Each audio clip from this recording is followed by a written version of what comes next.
প্রিয় বন্ধুরা, আসসালামু আলাইকুম।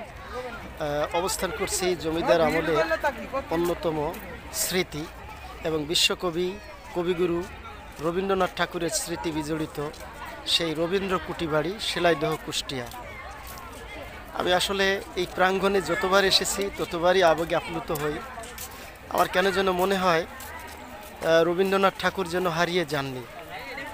রবীন্দ্রনাথ ঠাকুর আমাদের মাঝেই রয়েছেন, এই প্রাঙ্গণের আশেপাশেই রয়েছেন। এই হচ্ছে ওনার সেই স্মৃতি বিজড়িত সেই রবীন্দ্র কুটিবাড়ি। এখানে বহুবার অসংখ্যবার তিনি এসেছেন, থেকেছেন, খাওয়া দাওয়া করেছেন। এই প্রাঙ্গণেই কিন্তু তিনি ঘুরে বেড়িয়েছেন।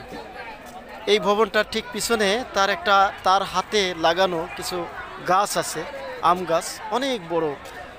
সেগুলো হয়েছে শতবর্ষী বৃক্ষ। এই প্রাঙ্গণে আসলে কিন্তু দেখা যায়। আমি পরিবার পরিজন নিয়ে এসেছি এবং আজকে এলাম আমার শিক্ষার্থীদেরকে নিয়ে। তো আপনারাও আসবেন, আপনারাও মাঝে মাঝে আসলে ঘর থেকে বের হওয়া দরকার আমাদের। যখনই আমরা বের হতে পারবো আসলে লাইফটা কিন্তু অনেক হালকা মনে হবে এবং লাইফটা খুব এনজয়েবল মনে হবে।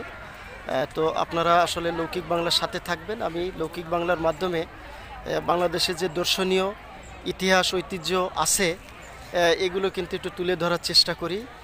শিক্ষকতার পাশাপাশি যতটুকু সম্ভব ঠিক ততটুকু আর কি। আমার জন্য সবাই দোয়া করবেন। আসসালামু আলাইকুম।